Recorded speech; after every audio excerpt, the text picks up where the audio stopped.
Halo guys. Oke, balik lagi guys. Welcome back. We are so back.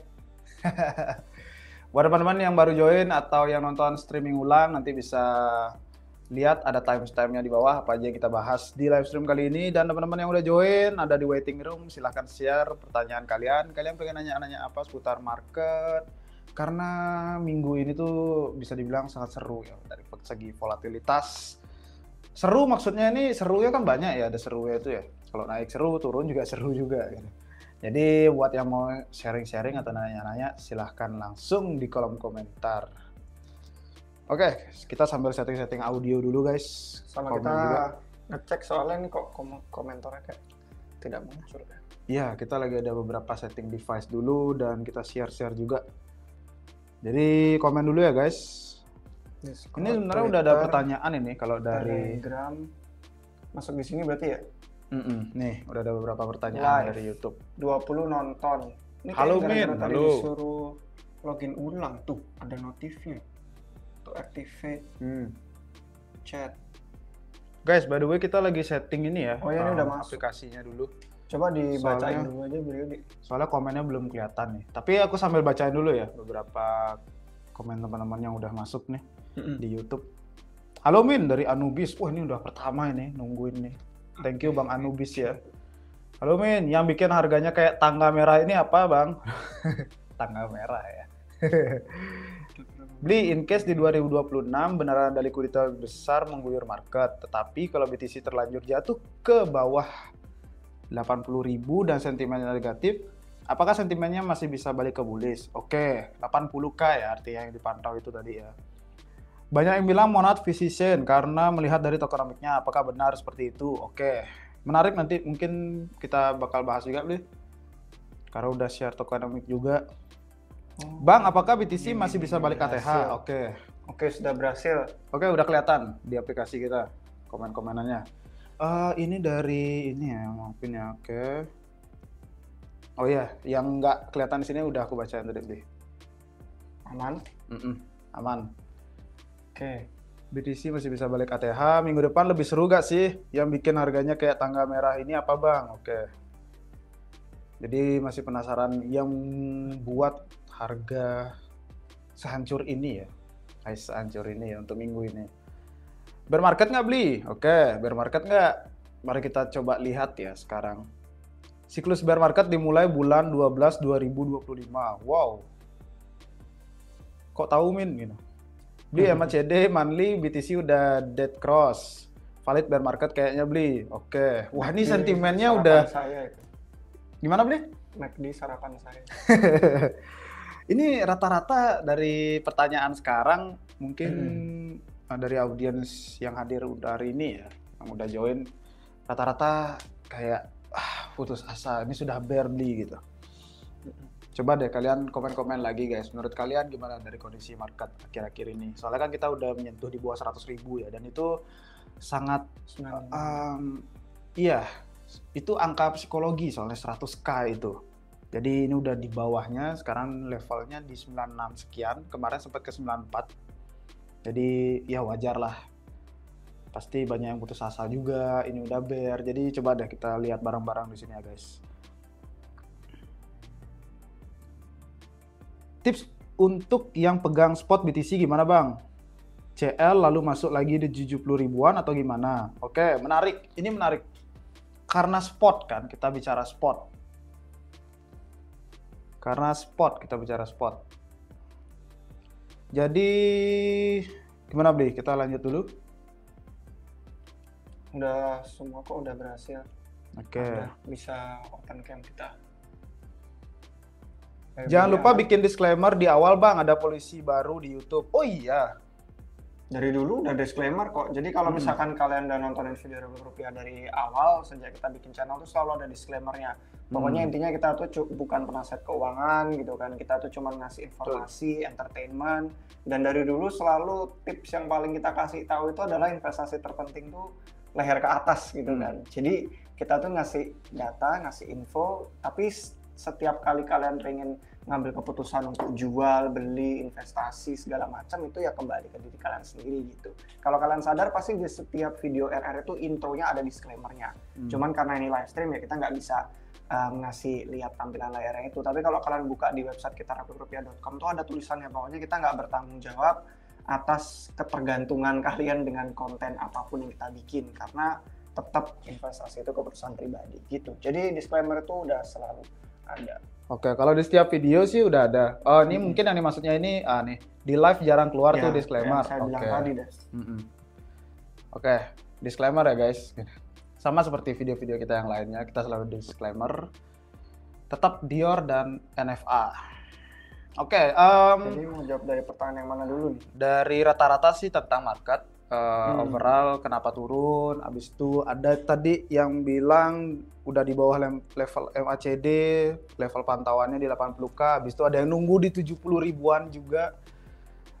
Ini sih yang menarik, kalau udah megang spot, lebih baik cut loss, masuk lagi di 70 ribuan gitu. Jadi kayak mungkin sentimennya udah ke arah sana ya, maksudnya wah ini bakal turun lagi, antisipasi cut loss dulu sekarang, nanti masuk 70K gitu.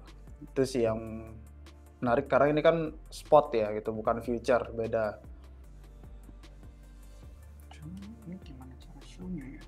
Oke, ini ada yang berbeda ya. Tunjukin. Ini ada settingan yang berbeda guys, tidak mau di show dia komennya. Tunggu sebentar ya guys. Iya. Nggak tahu sih caranya. Jadi baru ngecek sekarang. Untuk yang pegang spot BTC gimana, CL atau masuk lagi di ribuan itu menurut saya kembali lagi sih ke masing-masing orang itu kan beda ya. Kalau cut loss yang di sini maksudnya apakah trading gitu terus tutup posisi terus cut loss kayak gitu-gitu kan kita nggak punya jawabannya karena bukan trader. Tapi kalau dari segi investasi jangka panjang, time frame-nya juga macam-macam gitu loh. Kayak time frame saya itu nggak jual kecuali butuh duitnya untuk beli sesuatu. Dan saat ini lagi nggak butuh duitnya. Jadi ya udah didiemin aja, di hold, dipegang. Dan waktu kita udah bahas sejak berapa ya, 2-3 bulan terakhir lah pokoknya kita ngomongin chart tentang potensi penurunannya sampai ke berapa, itu kita udah sampai siap $80.000 gitu. Meskipun waktu itu harga lagi naik terus gitu kan ke 110, 120 bahkan ATH 126, tapi potensi-potensi penurunannya itu udah masuk ke dalam pertimbangan. Jadi selagi penurunannya masih sedalam sampai ke $80.000 dan ke bawahnya itu masih dalam tahap pertimbangan gitu loh, masih bukan tahap pertimbangan, masih dalam skenario bearish yang udah kita siapkan. Jadi emang udah siap melihat portonya turun sedalam itu, dan karena duitnya nggak dibutuhin, ya udah diemin gitu. Daripada ternyata nggak se-bearish itu dan kita malah ketinggalan. Itu kan istilahnya itu tujuan kita investasi jangka panjang itu biar kita nggak perlu terlalu khawatir dengan gerakan harga jangka pendek. Noise jangka pendek. Soalnya market itu cepat banget ya switch sentimennya dari bull ke bear gitu kan, apalagi jangka pendek kita ngomongin short term noise gitu kan istilahnya, kayak tarif tantrum kita udah ngelewatin di awal tahun, itu cepat banget. Kalau mantulnya cepat, kalau turunnya cepat. Jadi ketika kita panik dan mengambil keputusan itu biasanya tergesa-gesa kan, jadi wah udah sell, wah ini banyak yang bilang bakal turun lagi dan lain-lain gitu, bisa jadi itu ada di titik paling bawah gitu kan, kita nggak tahu kan, market itu kita nggak tahu gerakannya. Jadi bisa aja itu di titik paling bawah, pas kita udah cut loss, ternyata nggak turun gitu, ternyata mantul lagi, tiba-tiba ada good news segala macam, market mantul ke atas lagi, itu penyesalannya lebih gitu. Padahal awalnya kita, kayak tadi David bilang, kita kan invest sudah ada jangka waktu yang kita tentukan ya, wah ini untuk jangka panjang gitu, misalkan 5 tahun ke depan gitu. Jadi ngapain kita harus gini? Harus fokus ke short term noise ini gitu istilahnya. Itu sih mungkin karena spot dan balik lagi ke tujuan awal jangka panjang atau time frame-nya pendek, trading mingguan, mungkin trading bulanan atau trading harian gitu, itu beda-beda sih set posisinya gimana gitu. Sayang banget ya ini nggak bisa ditampilin komennya, sayang banget. Cari ini biar ada titik-titiknya, jadi orang kalau nonton enak, oh ini lagi bahas pertanyaan yang ini gitu kan, tapi maaf ya guys, lagi ada update baru, streaming platform yang kita pakai, jadi kita bakal pelajari sebelum minggu depan. Jadi itu untuk yang spot ya. Kalau spot lebih santai. Untuk yang MACD ini sebenarnya saya nggak bisa jawab spesifik MACD-nya, tapi saya bisa jawab dari segi valid bear market-nya. Dia kan bilang kayaknya valid bear market gitu menurut Death Cross ini. Untuk thumbnail dan judul kan kita sesuai ya sama gerakan harga sekarang lagi di 95 ribuan dolar. Dan kalau kalian ingat di beberapa video analisis market kita nyebut itu sebagai titik yang paling padat populasinya, bisa dibilang lah, banyak orang itu entry, masuk, berganti tangan, itu koin BTC ada di sana. Dari segi on-chain pun mendukung, dan ada beberapa entry lain yang nggak jauh di bawahnya. Nah, itulah kenapa kita selalu bilang 95 ribu dolar tuh kayak pertahanan terakhirnya bull market. Apakah kalau ini jebol valid bear market? Itu iya benar. Nah, pertanyaannya adalah, ini kan baru terjadi ya, semalam sama tadi pagi subuh baru terjadinya nyentuh ke 94, sempat naik lagi mantul ke 94 lagi, ada 2 atau 3 kali kalau nggak salah nge-retest gitu ke 94, terus naik lagi 96. Jadi kita cuma perlu lihat lagi setelah weekend ini selesai, terus udah open market lagi Senin, apakah masih kuat di 95 atau udah turun ke bawah. Kalau udah turun ke bawah itu udah jelas sentimen bearish. Udah jelas itu bear yang menang, yang bulls nggak kuat untuk masuk naruh demand-nya, berarti garis pertahanan terakhir untuk bull market kita udah lepas, udah jebol. Dan kita hari Selasa kan berarti jadwal video berikutnya, itu kita bakal lanjut bikin analisis market yang berikutnya dengan kacamata yang udah bearish.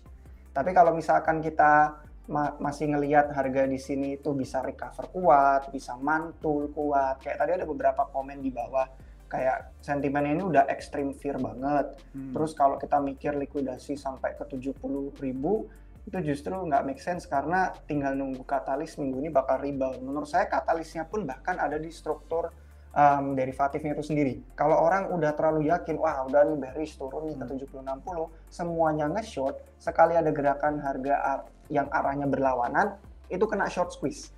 Dan setiap kali orang terlalu pede nge-short dan harganya nggak jadi turun lebih dalam, short squeeze-nya itulah yang bakal bikin harga malah melonjak dan mantul kuat banget.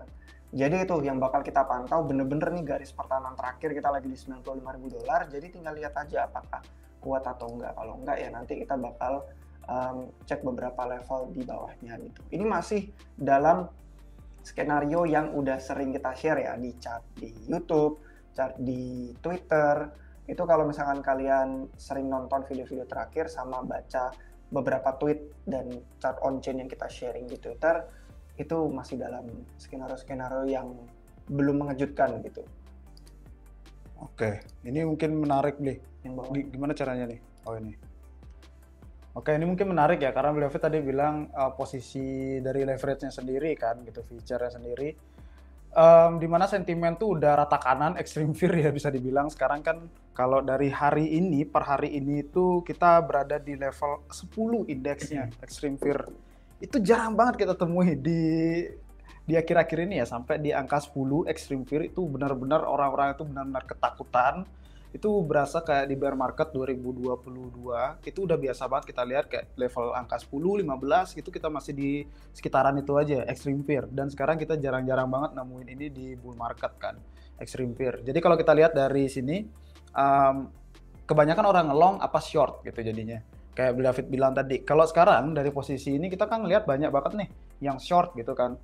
Yang short banyak banget. Nah ini batas-batas titik-titik likuidasi mereka gitu. Kalau ke semua kesapu ini bisa jadi short squeeze lagi gitu kan. Karena ini jumlahnya lebih besar gitu.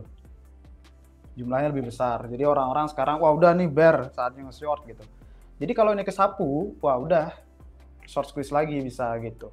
Mungkin itu sih yang biasa market kita lihat kan. Kalau naik itu benar-benar mantulnya cepat karena ada efek short squeeze. Karena juga mereka pasang posisi short bukan hanya itu aja, satu kadang-kadang cuma hedging aja gitu kan. Dia beli spot, habis itu posisi future-nya di short gitu. Jadi bisa aja cuma posisi hedging dan lain-lain. Makanya itu yang bisa menyebabkan short squeeze gitu. Jadi mantulnya itu cepat gitu.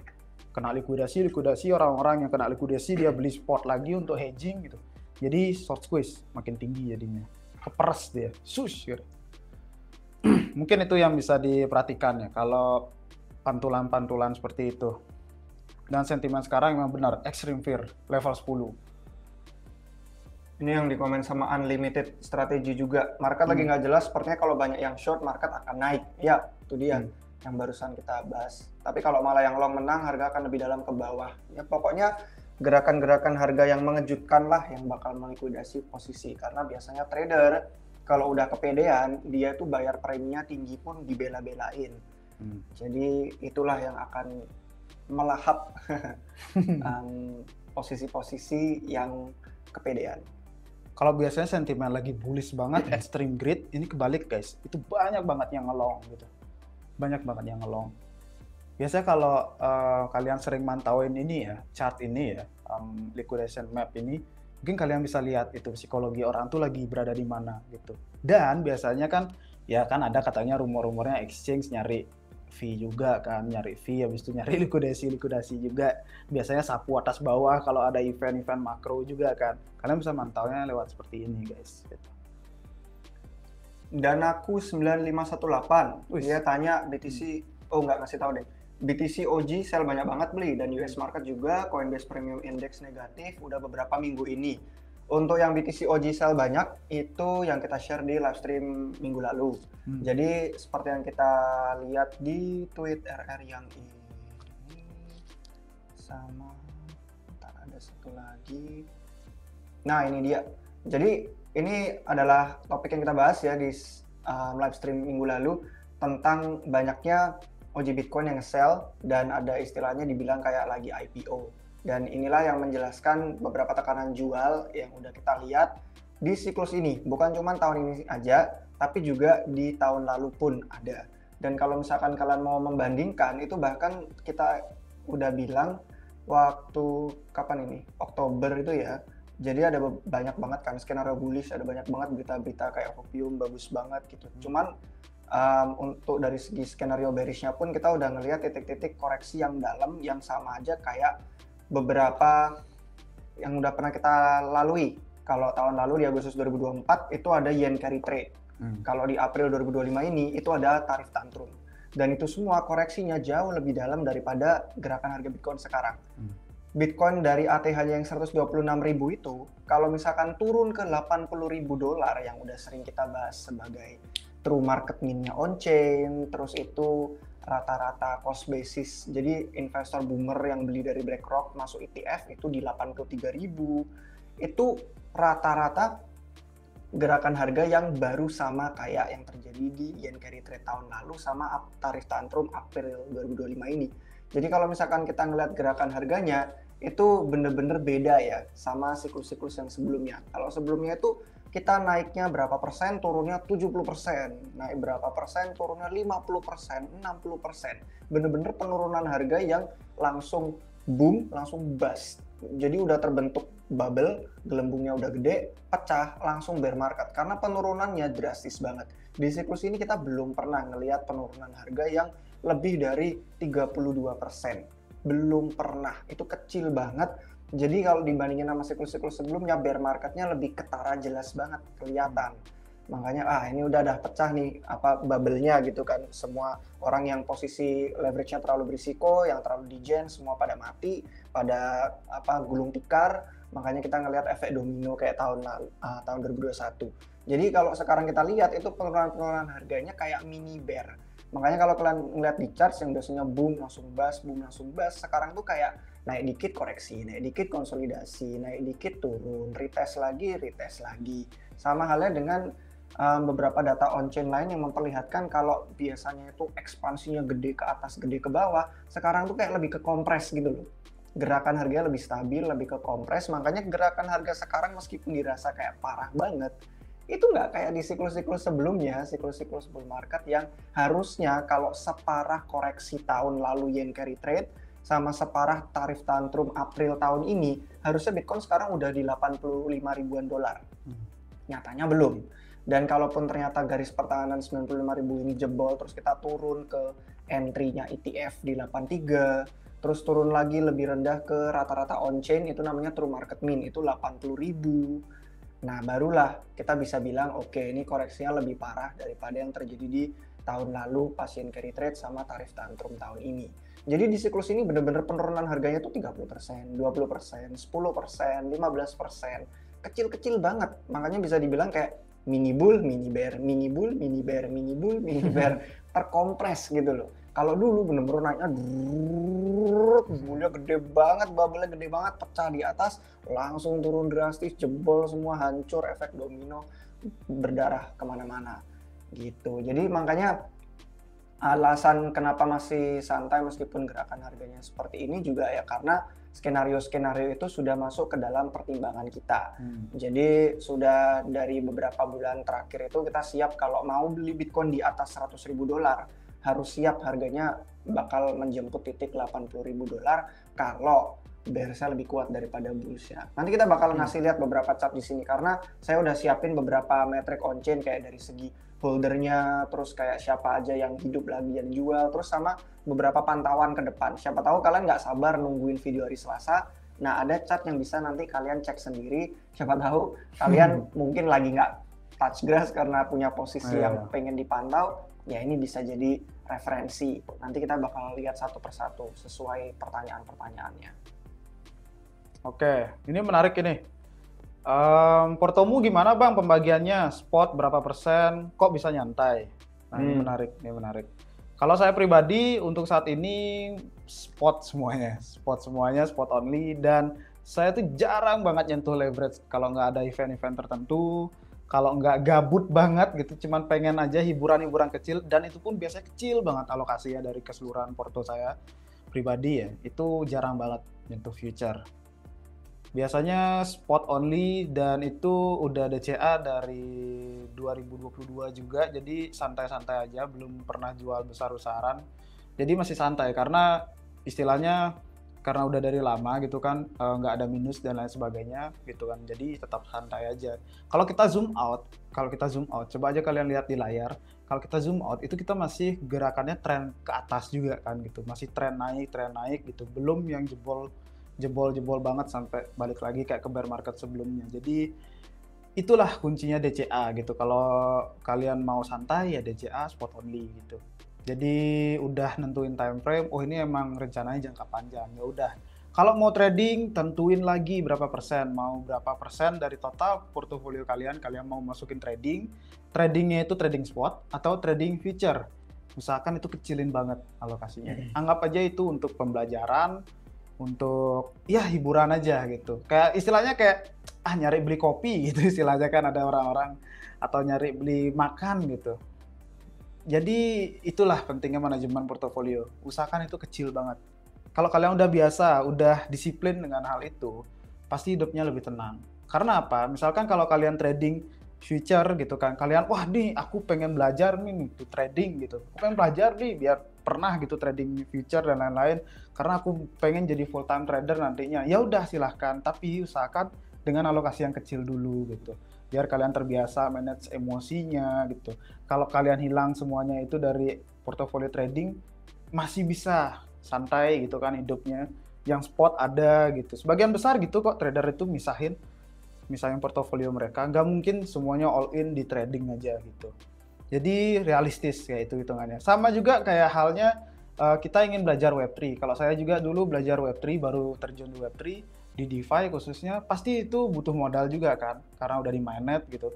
Jadi butuh modal. Nah, alokasi modal itu kecilin banget juga untuk jelajah-jelajah DeFi, kayak oh gimana sih caranya main LP gitu, oh gimana sih caranya staking gitu misalkan kalau mau baru belajar gitu kan di DeFi, pasti itu pakai modal juga. Usahakan modalnya juga kecil gitu dari semua portofolio kalian gitu. Soalnya kan kalau DeFi ada resiko smart contract gitu kan dan lain-lain gitu. Jadi itu istilahnya duit pembelajaran lah gitu. Jangan sampai semuanya ke trading, sampai semuanya all in trading apalagi future. Waduh, jangan. Nggak tenang hidupnya. Ya, kalau untuk saya sih bukan soal persentase berapa portonya gitu ya, spot crypto, tapi lebih ke kayak kita punya cash flow apa enggak gitu aja.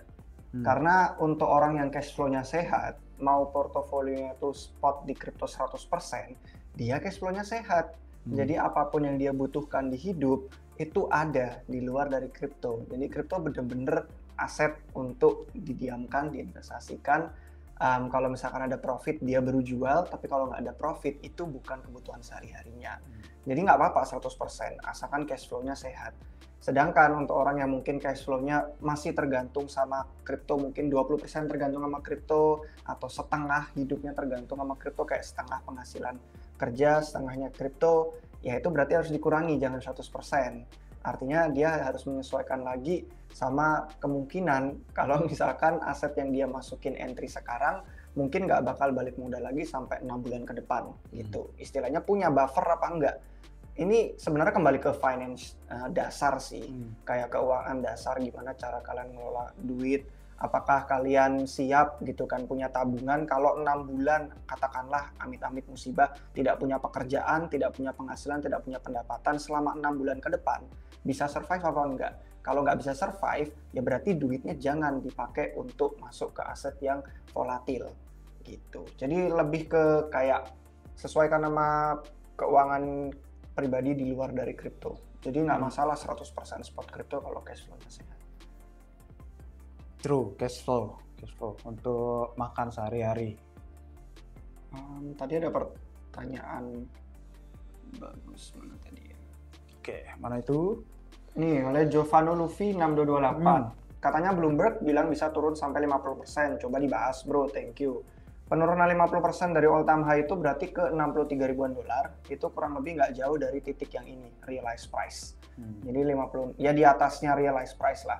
Dan realized price itu menghitung koin yang bahkan sekarang lagi diem, lagi tidur, sudah mungkin hilang, kayak dari minus dulu yang mungkin lupa passwordnya, lupa private key-nya, atau bahkan termasuk sama Satoshi yang entah hidup atau masih hidup atau enggak, itu koinnya dalam unrealized profit sangat besar sekali karena cost basis entry-nya dia $0.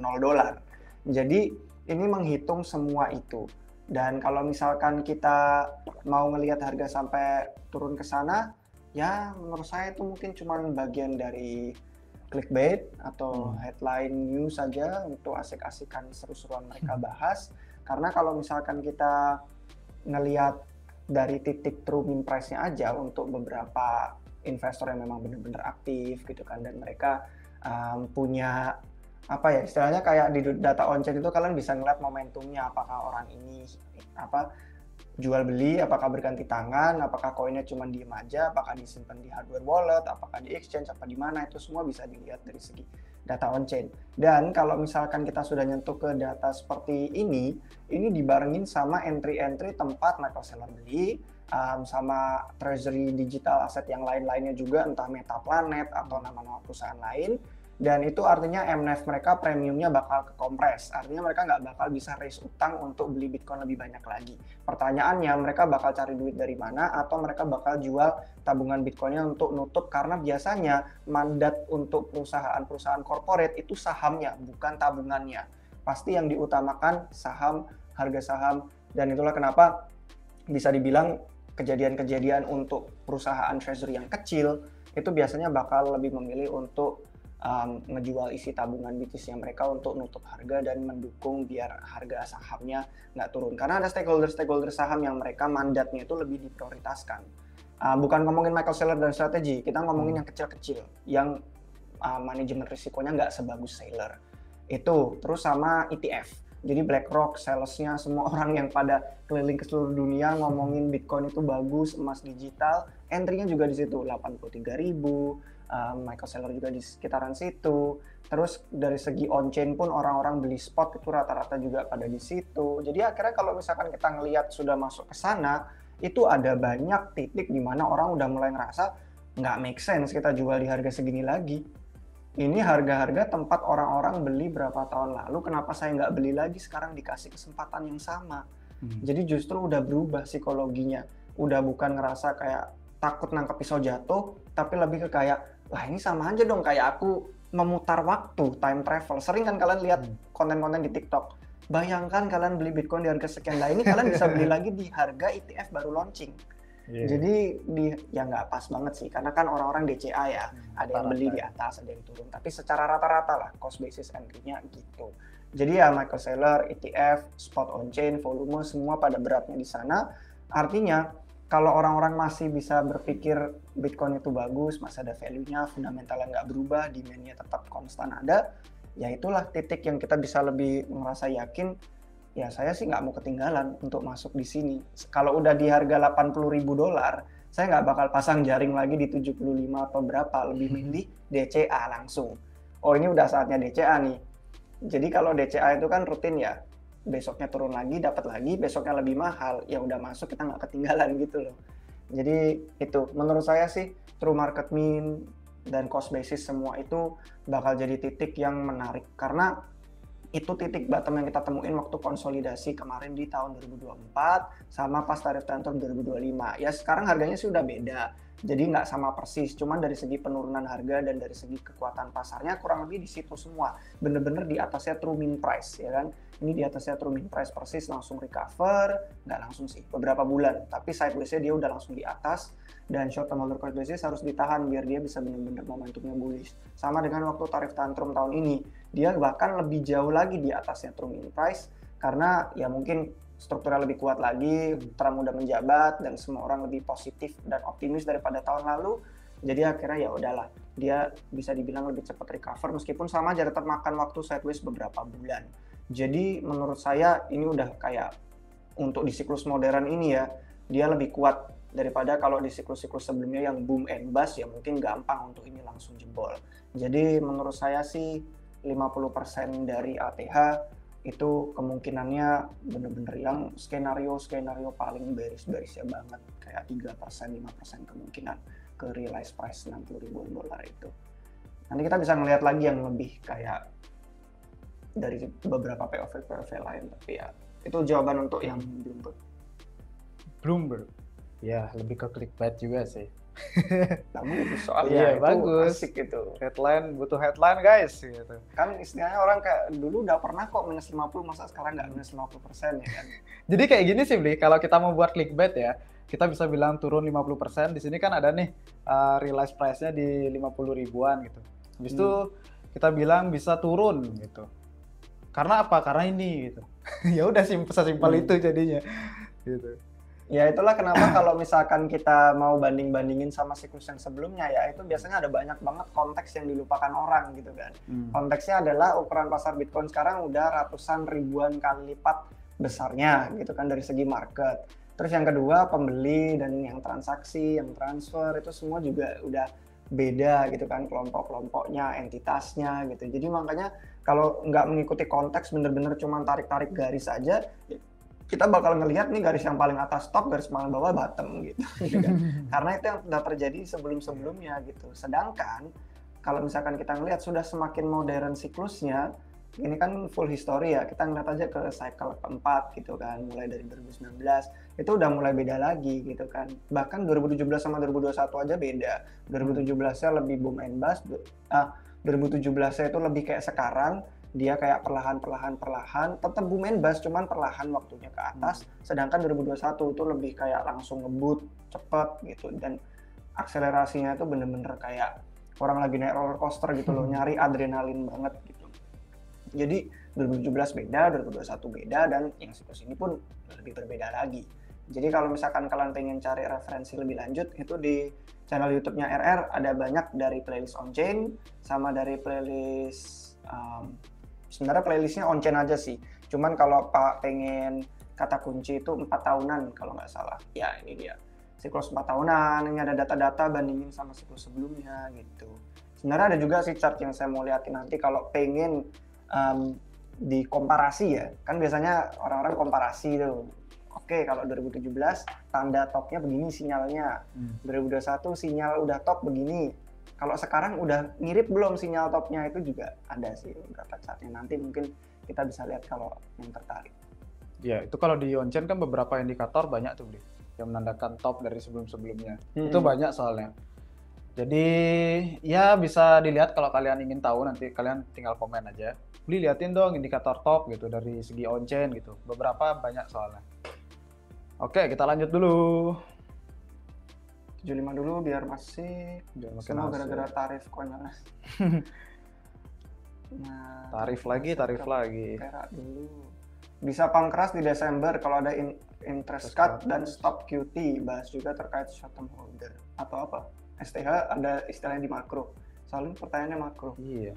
Kalau yang aku tahu short term holder kali ya. Ya coba komen biar nggak salah aja ya.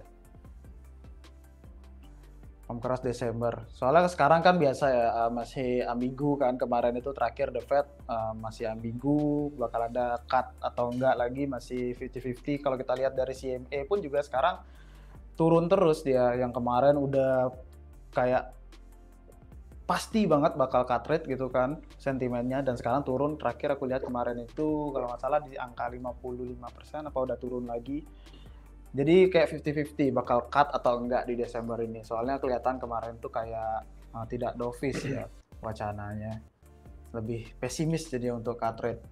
Dan ya itu benar yang lagi satu stop QT. Itu bisa at least bisa melegakan lah, bisa melegakan likuiditas di pasar karena kan kita udah dari 2022 QT ya.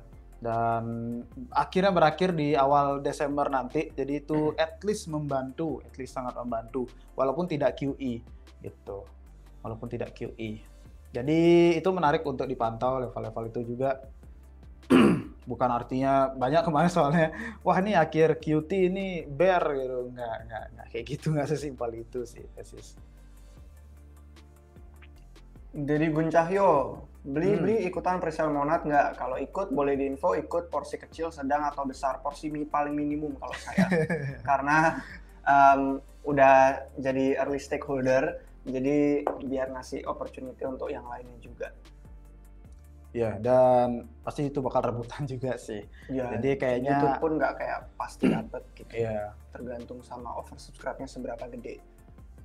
Soalnya kan sistemnya kayaknya yang minimum itu kayaknya diprioritasin dulu ya, gitu kan. Dari bawah di yang paling kecil minimum sampai ke atas. Biar dapatnya banyak holder tujuannya. Ya, itu dia tujuannya. Jadi kayaknya yang masang gede itu banyak, jadi kalau bersaing di atas kayaknya sulit gitu. Karena kan tujuan sell-nya itu untuk distribusi makin luas gitu kan. Peter John, lindungi aset Anda bentuk emas atau perak dulu. Untuk sekarang, Trump Xi Jinping perang psikologis dagang. Isu redenominasi bisa menurunkan nilai rupiah. Februari atau Maret timbul lagi di kripto. Timbul lagi di kripto tut gitu. Enggak, saya di sini terus bersama kripto. Kayak kebayang kayak tunas gitu ya. Kayak dari awal itu nggak kelihatan apa-apa, padahal lagi bertumbuh gitu. Cuman pas sudah keluar dari tanah, baru deh. Kayak ngerendam kacang hijau, besok pagi udah ada putihnya gitu.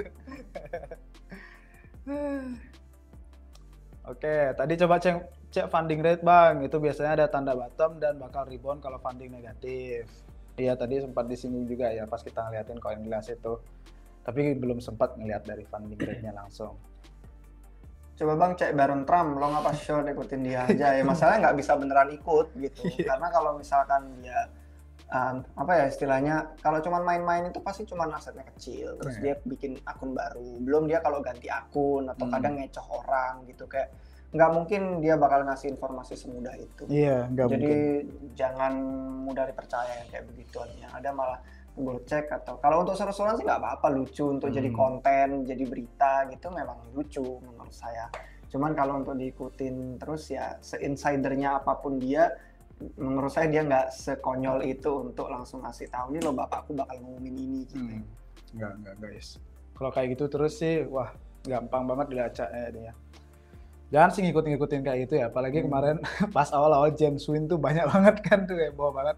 Mana bingungnya sekarang James Wynn tuh jadi dipandang kayak trader bagus, padahal apaan cuman muncul dari mana? Kan di reverse dia. Jelas, terus unrealized PNL-nya juga jelek gitu kan. Di reverse dia kan. Nah itu tapi maksudnya dikasih panggung terus gitu loh. Iya, itu. Kalau Jim Cramer cocok karena dia memang bukan trader gitu kan. Sama-sama aja.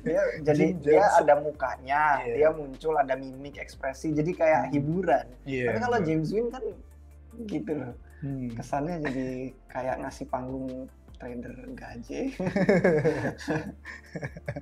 Jangan sih ikut-ikutin gitu guys, jangan. Itu udah beberapa kan, karena di Hyperliquid itu kan transparan ya, bisa ngelacak wallet, jadi jangan sih sarannya ikut-ikutin itu. Kalau emang mau lucu-lucuan silahkan pantau. Kalau trade dengan porsi yang lumayan jangan sih, jangan. Karena gak ada conviction kalau kalian masang posisi seperti itu dengan gaya seperti itu. Lah Michael Burry aja bisa salah juga gitu kan, baru tutup kemarin hedge fund gitu kan. Dia yang terkenal awalnya dengan the big short gitu kan. Jadi kalian tuh kalau trade harus punya conviction mandiri sendiri gitu. Biar nggak nanti wah aku ikutin dia nih, salah dia nih, oh goblok nih gitu. Biar nggak nyalahin orang jadinya gitu. Itu sih harus conviction sendiri ya guys. Winter market sampai Oktober 2026, lama Wih, juga ya. Bottom lama kali bang. mana bottomnya 38.000 lagi. Kejam banget itu. Kalau Kejam di kan. siklus-siklus lalu ya make sense gitu dengan struktur pasar yang kita lihat sekarang sih ya apa gitu yang bakal membuat alasan dia ke 38.000. Karena dari siklus-siklus sebelumnya yang membuat gerakan harganya itu koreksinya dalam banget dan likuidasinya gede banget, itu ya karena posisi-posisi leverage orang yang pada pecah bubble-nya. Sedangkan sekarang dikit-dikit orang ngelong udah dibikin koreksi, dikit-dikit orang nge-short udah dibikin short squeeze. Kayak setiap gerakan harga sedikit aja pasar derivatif langsung disapu bersih, langsung dibikin bersih lagi, di reset lagi, liquid lagi. Makanya kalau kita ngelihat di siklus ini sering banget dia itu konsolidasi bener-bener di harga yang sama sampai berbulan-bulan gitu loh. Dipikir wah ini apa namanya so over, wah we are so back, wah so over, wah so back, wah over, wah so back, wah over gitu loh. Jadi kayak long short kena liquid semua, padahal dari Juni sampai Oktober sama aja harganya. Beli di sini sama beli di sini sama aja. Jadi orang yang beli spot di sini sampai sini gerakan harganya nggak berubah kalau dia hold. Tapi kalau yang trader, wah dia ganti-ganti posisi udah liquid berapa kali banyaknya. Makanya nggak ada itu yang namanya bubble yang terbentuk dari leverage yang terlalu gede. Karena harganya nggak mulus naik ke atas up only kayak boom di siklus lalu. Makanya nggak ada bubble yang kemudian langsung pecah dan bust. Makanya setiap kali ada kenaikan harga nih, setiap kali ya dia ada lonjakan yang bikin harganya itu bener-bener langsung tinggi banget. Ini sebenarnya nyambung ke chart yang ini sih kalau misalkan kita pengen lihat.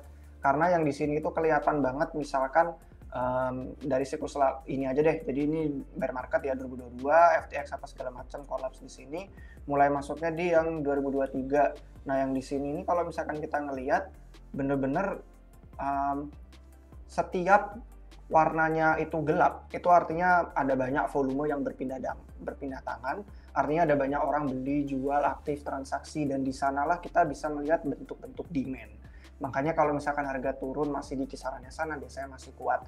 Nah kalau misalkan kita ngelihat contohnya kayak yang tahun lalu ya Agustus 2024, itu kan yang yen carry trade.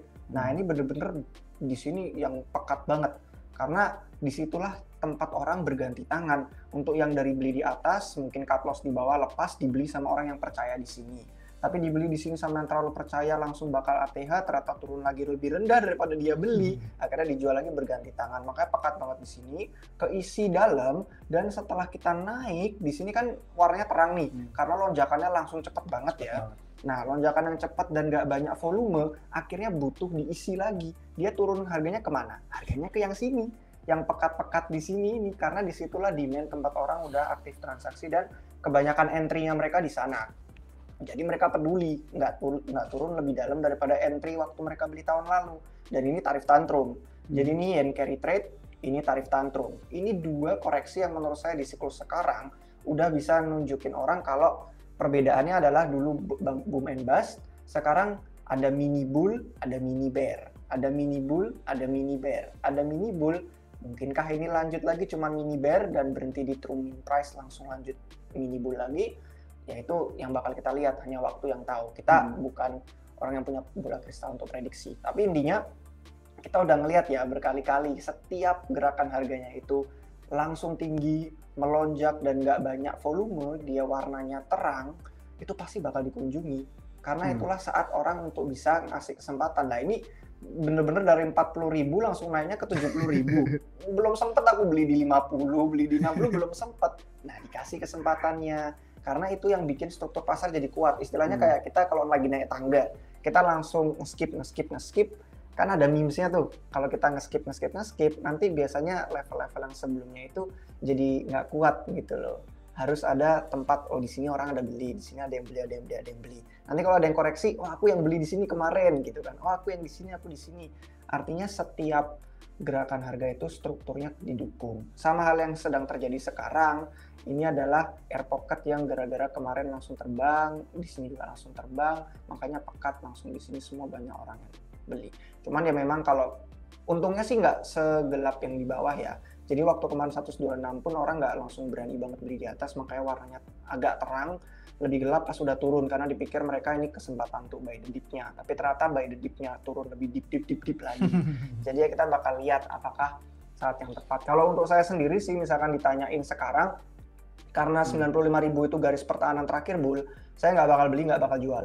Jadi dalam artian udah puas dengan porto yang ada sekarang, tapi pengen cari kesempatan lagi cuman nggak di harga sekarang. Kalau misalkan ternyata turun di 80.000, saya bakal lanjut DCA lagi, nggak all in DCA di 80.000. Kalau nggak nyentuh harga 80.000 pun saya udah puas dengan porto yang saya punya, ya cukup kalau misalkan nanti terbang. Gitu sih. Jadi ini menarik sih Bli, karena tadi menyangkut pertanyaan yang awal-awal itu ya, yang lebih baik di hold kalau punya posisi spot atau gimana, dan beli lagi di bawah gitu. Kalau kita tadi kan udah ngeliat tuh di zoom out kan tadi itu. Jadi kalau berusaha timing di market itu sulit banget. Karena kalian udah sendiri ngeliat gimana pantulan-pantulan ke atasnya itu cepat. Turun ke bawahnya tuh biasanya agak lama.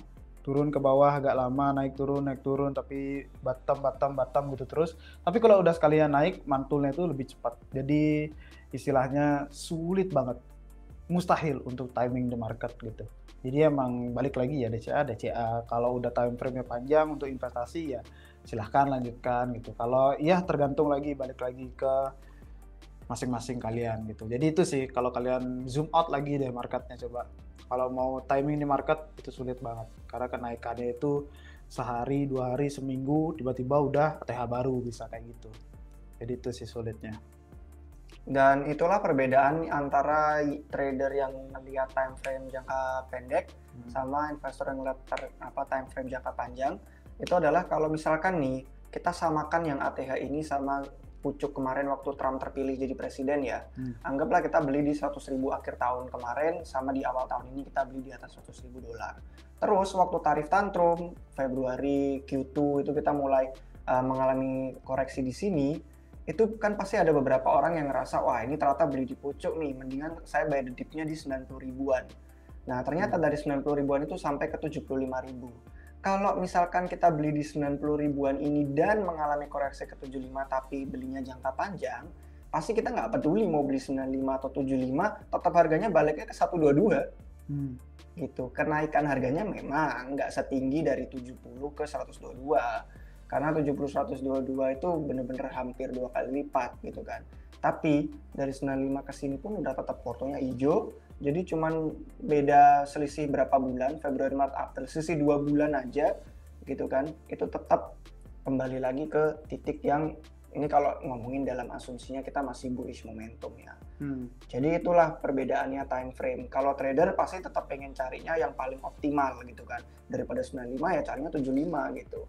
Tapi kalau investor mau masuk 95 atau 75, yang penting aku jualnya nanti di atas 120 gitu. Itu dia, balik lagi. Kalau timing di market emang agak sulit. Dulu aja pas bear 2022 dikasih harga 15, banyak yang nunggu 10k kok guys. Sekarang ke psikologi juga. Wah 10k enak nih gitu. Kayak nawar di pasar gitu kan, 15.000 bang, 10.000 lah gitu. Enak nih angkap psikologi nih, duitnya satu gitu kan, satu lembar 10.000 bang. Nggak mau gitu, jadi nggak kejemput gitu jaringnya. Jadi itulah balik lagi kalau kita wah mending jual dulu sekarang nanti beli di bawah lagi ya, kalau ke bawah kan nggak ada yang tahu gitu. Jadi itu sih balik lagi ke strategi masing-masing. Soalnya kan di market pembelinya bukan cuma kita ya. Nah BlackRock maunya beli di mana? Kalau kita nungguin jaring pengennya belinya di 60.000, BlackRock udah pengen beli di 80.000, ya kan? Ya kalau BlackRock sih ngomongin ininya sih. Customer-nya. Nah, cuman kalau ngomongin Michael Saylor gitu kan, dia seneng banget bisa beli BTC di 80 ribuan lagi, balik ke entry-nya dia. Selama ini dia udah naik positif apa segala macam gitu kan, untung cuan. Tapi kalau dikasih Bitcoin di harga 80.000 lagi dia mah seneng masuk. Kaitannya nunggu jaring di 60.000, Michael Saylor udah ngebit di sini gitu kan kayak. Udah Nah, itu dia. dihadang gitu sama Lebih apa sih istilahnya? Buy wall. Iya, buy wall. Lebih gede demand-nya siapa gitu. Apakah saldo kita yang kecil kita pengen jaringnya di bawah, atau saldo orang yang gede udah percaya Bitcoin di sini under value. Kalau mereka udah mau masuk duluan, ya itu demand yang tidak bisa dibantah.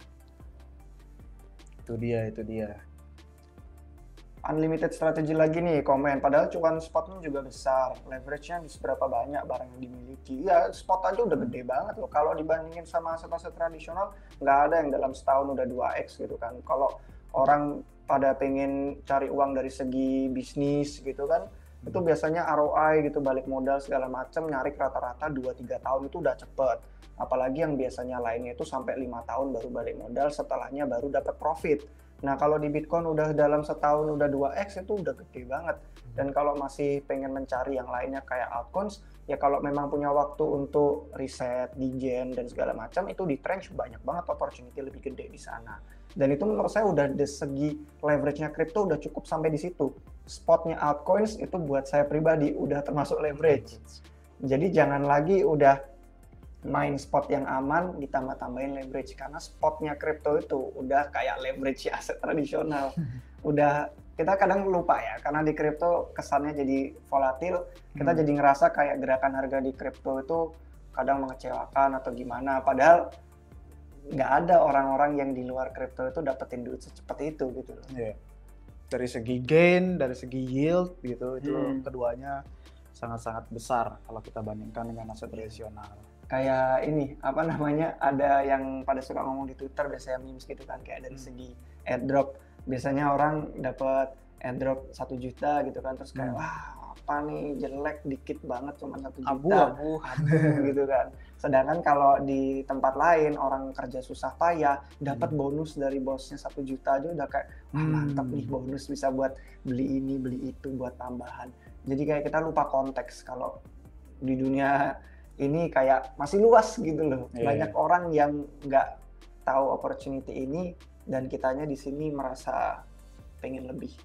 True. Lupa bersyukur sih jadinya, Be. Ya. Lupa bersyukur. Harus tetap bersyukur, guys. Hindari sosmed kalian ada orang-orang flexing dan segala macam. Itu. Lupa bersyukur nanti, guys. Hindari sih. Jadi ingat kemarin habis nonton podcast, kalau orang zaman dulu itu biasanya bandinginnya sama desa-desanya aja. Yeah. Jadi kayak tetangga apa segala macam. Ini sebelum internet ya. Iya, sebelum internet orang bandinginnya sama village-nya aja. Oh, anaknya si Onono. Gitu. Mobil baru, wah rumah baru, wah ini baru. Secukup di area tempat dia tinggal. Entah itu desa, kota, ya udah di situ-situ aja perbandingannya. Sejak ada internet, perbandingannya sampai influencer yang ada di Switzerland, yang ada di Amerika, Eropa, Jepang, itu jadi perbandingan. Makanya akhirnya jadi kayak lifestyle dan keinginan kita itu jadi mulai lebih tinggi daripada dulu. Padahal kalau kita ngeliat tetangga kita mungkin kayak, oh kita ternyata udah lebih dari cukup gitu loh. Kalau udah tahu titik puasnya, udah tahu titik cukupnya, pasti ngerasa crypto spot aja itu udah cukup. Dan sekarang sih lebih rentan ke ini ya, kita tidak tahu kebenaran, soalnya kan di dunia internet itu sangat liar juga kan gitu. Jadi itu sih yang dulu aja, yang lanskapnya kecil aja kita nggak tahu kebenarannya gimana, apalagi di internet gitu, banyak banget yang palsu gitu kan. Jadi itu sih, biar belajar bersyukur, hindarilah konten-konten seperti itu, guys. Soalnya daripada kalian sibuk membandingkan diri kalian, mending fokus ke hal yang bisa meningkatkan value kita gitu. Itu sih lebih baik, guys. Nih kalau Aryansyah Nur Fauzan 16, kalau misalkan minggu depan terdeteksi bear market, apa hal terburuk untuk project yang mau listing? Apa ya? Kalau misalkan dia mau listing, hal terburuknya adalah syaratnya likuiditas sih. Karena biasanya orang kalau udah bearish itu lebih memilih untuk lepas posisi yang berisiko, mengurangi exposure, terus mungkin dia lebih milih cash is king, dan akhirnya daripada dia spekulasi dan masuk ke aset-aset baru yang baru listing, mungkin dia lebih memilih untuk mending hold dulu aja atau wait and see at least itu. Tapi kalau dari segi pro-nya sih lebih banyak menurut saya ya, karena dia jadi biasanya listing di valuasi yang lebih rendah. Artinya orang tuh lebih masuk akal. Kayak kalau lagi bear market gini kan biasanya orang lagi bercermin, ngelihat portonya, sebenarnya mana sih yang aku suka, mana yang aku percayai. Nah, kalau ada project baru listing, orang jadi berpikir 2 kali. Kalau misalkan lagi bull market, pasti setiap project listing, wah ini ape-in, oh ini ape-in, karena setiap kali listing pasti naik, karena rasanya lagi bullish. Sedangkan lagi bearish, pasti valuasinya jadi lebih fair. Valuasinya lebih wajar, orang bener-bener mikir dari segi research kayak, ini make sense gak sih dia ngeluarin token gitu. Kalau udah launching token, dia utility-nya apa? Terus kalau aku hold ini 6 bulan ke depan, outlook-nya apa? Nah, itu jadi dipikirkan. Pertanyaan-pertanyaan yang bagus jadi ditanyakan. Yang sebelumnya kalau listing waktu bull, pasti nggak bakal bertanya pertanyaan itu. Buy now, think later gitu. Mikirnya belakangan, belinya sekarang gitu. Jadi istilahnya tuh kalau pas bear, kita tuh lebih sayang sama uang kita, guys. Sayang banget gitu. Sayang banget gitu. Uang kita terbatas nih itu rasanya. Kalau pas bull tuh, wah ini ada baru muncul, wah di timeline ngomongin itu, wah udah nih langsung alokasikan ke sana gitu. Itu benar, back to fundamental. Biasanya kalau market tuh sentimennya buruk, pasti back to fundamental biasanya. Makanya ada BTC dominan sekarang. BTC dominan biasanya naik ketika sentimen lagi buruk di market gitu. Karena orang-orang balik, udahlah altnya dijualin gitu, megang BTC aja gitu. Walaupun turun, nggak sekejam altcoin gitu. Bisa jadi seperti itu. Karena Bitcoin dominan naik lagi gitu. Portofolio kripto wajib di aset ATM berkelanjutan. Mungkin yang ini ya, yield bearing maksudnya kali ya, kayak menghasilkan uang gitu. Atau apa maksudnya ATM? Di aset Cari ATM kategori L1, coin native checks plus stablecoin. BTC akan jadi aset setiap negara, investor pegang akan dipaksa lepas aset. Ke depan akan ada vote down setiap negara pakai BTC. Dipaksa bukan lepas aset lu gimana nih? Oh ini Luffy Zack barusan nanya 6694 questionnya baca di mana? Kita baca di kolom komentar, cuman sayang maafkan karena kita baru dapat update dari platform streamingnya, kita jadi nggak tahu cara nunjukinnya di layar. Biasanya kita tunjukin di layar soalnya pertanyaan yang lagi dibaca dan lagi dijawabin. Settingannya benar-benar berubah semua. Semoga aja minggu depan bisa ya kita ketemu caranya. Menurut RR Zcash gimana? Zcash oke, karena itu udah narasi dari 2016-2015 gitu, karena Bitcoin nggak ada privasinya, jadi bilang kita bakal bikin Bitcoin yang versi lebih privatnya gitu. Terus dia juga caranya waktu itu di mining juga untuk dapetin koin. Cuman ada beberapa red flag yang bikin investor awalnya jadi ngerasa kalau Zcash itu kayak, wah ini 20%-nya cuman buat ngasih subsidi DAO-nya apa kayak tim pendiri awalnya gitu, terus jadi nggak dapet. Kayak dia tuh turunnya bener-bener konsolidasinya lama banget kan, bertahun-tahun lamanya. Jadi baru-baru ini aja terus akhirnya bangkit lagi meta atau tren atau narasi privasi. Yang menurut saya sih privasi itu emang udah dari dulu harusnya jadi kayak hak untuk setiap manusia. Bukan karena ingin menyembunyikan sesuatu, tapi karena itu memang hak dasar gitu loh manusia, privasi. Nah cuman yang jadi pertanyaan adalah kalau misalkan kita mau mid curve, ya pasti ada aja alasan kenapa tidak perlu investasi Zcash, entah karena Monero lebih bagus, ini lebih bagus dan lain-lain, ada banyak privasinya. Cuman kalau orang left curve atau right curve sih ya ada lagi banyak momentum, dan kalau orang mau masuk ke Zcash kemungkinannya masih bakal ada momentum. Jadi kalau saya sendiri sih pribadi ya, ini balik lagi Dior dan NFA itu ya tertarik kalau misalkan Bitcoin makin koreksi ke bawah dan ada kesempatan untuk beli Zcash lebih murah untuk nambahin ke portofolio. Cuman kalau misalkan kita ngelihat dari segi kayak fiturnya sendiri, utilitasnya sendiri, menurut saya privasi itu lebih make sense kalau kita transaksi di Ethereum, transaksi di Bitcoin, transaksi di Solana ada privasinya, itu menurut saya lebih make sense daripada megang koinnya yang ada privasi.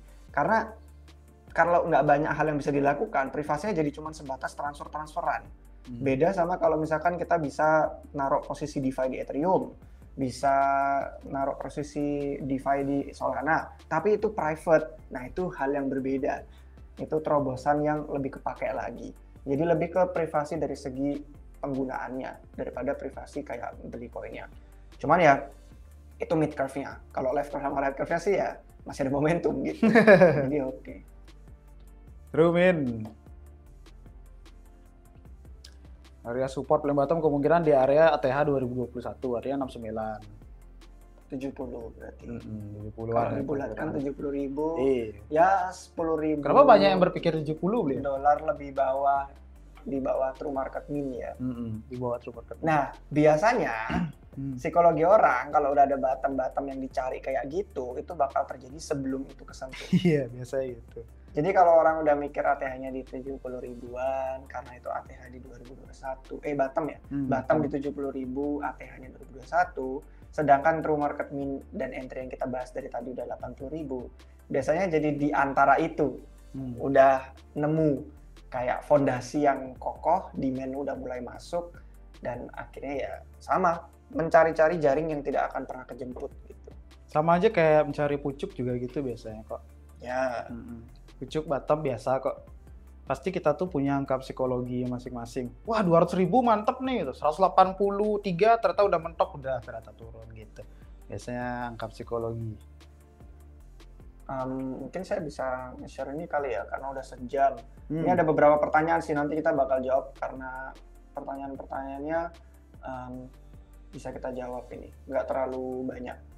Jadi kita mulai dari mana ya? Tadi kan kita udah ngeliatin ya beberapa kayak konteks dan background-nya ya. Dari segi perbedaan siklus ini sama siklus yang sebelumnya. Terus kita udah ngeliat dari segi harga dan kayak potensi-potensinya. Untuk chart yang potensi penurunan itu yang kita udah tunjukin ini.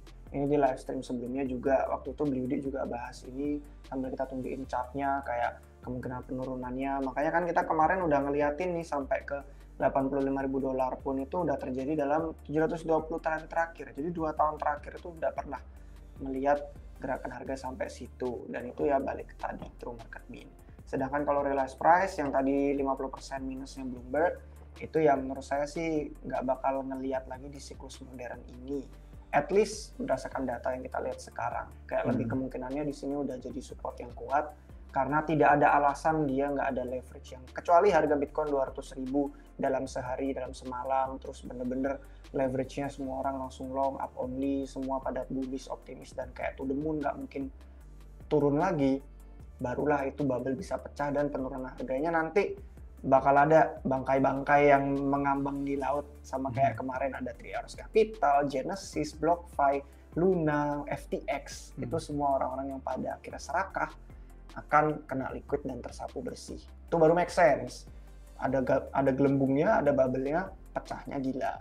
Untuk sekarang sih masih oke strukturnya. Jadi ya kita melihat skenario terburuknya di $80.000 dan ke bawahnya dikit. Terus untuk yang kita pengen kasih tahu dari segi kayak memantau ini ya. Ini alasan kenapa $95.000 yang kayak kita taruh di judul dan thumbnail itu level yang udah kita pantau selama beberapa bulan terakhir. Jadi $95.000 tuh sering kita ucapkan, tapi kalau kalian lihat chartnya ini, yang sebelum-sebelumnya kan di sini ya warnanya ya. Jadi kayak masih ada banyak volume yang belum tenggelam. Nah sekarang yang gelap ini udah makin tenggelam semua, hampir habis. Jadi ini adalah yang merah short term holder. Jadi dia beli dalam kurang dari 5 bulan terakhir. Yang biru itu long term holder. Jadi dia beli udah setengah tahun ke atas, 1 tahun, 5 tahun, 10 tahun. Makanya ada banyak yang harganya murah-murah gitu. Nah cuman kalau misalkan kita ngelihat volume yang gedenya pusat-pusat populasinya ini, itu bener-bener udah hampir tenggelam, hampir kemakan. Dan inilah alasan saya masih pengen wait and see dari segi DCA. Saya stop dulu, lihat dulu ini. 95 jadi garis pertahanan yang bakal jebol langsung, ini istilahnya kayak saya ngeliatnya kayak tsunami gitu ya yang gelap. Airnya itu kayak tsunami. Jadi kalau udah merembes sampai jatuh ke sini, ya udah kita bakal lebih siapin jaringnya di volume yang berikutnya. Ini volume berikutnya kita ngeliatnya di $80.000. Dan ini kalau misalkan ke realized price tadi udah termasuk kayak koinnya Satoshi yang udah lama diem gitu kan. Itu udah termasuk di sini sampai ke bawah-bawahnya. Jadi ada 2 volume yang utama. Jadi kalau misalkan 95 udah jebol, 80.000 bakal kejemput. Nah, kalau misalkan kita ngelihat dari segi wait and see-nya, misalkan nih ada pemulihannya bener-bener recovery-nya cepat, singkat gitu kan. Ini nanti nyambung sama chart yang berikutnya ya. Chartnya yang super. Ini artinya ada demand yang udah mulai masuk dan garis pertahanannya itu bakal balik lagi. Kan beberapa saat kemarin kita udah ngelihat ya waktu turun di 100 ribuan dolar, ini kan di persimpangan transisinya antara short term sama long term, yaitu kan sempat retest berkali-kali terus udah balik. Sedangkan di sini kalau nggak kuat ya yang kayak dari tadi kita bahas di awal.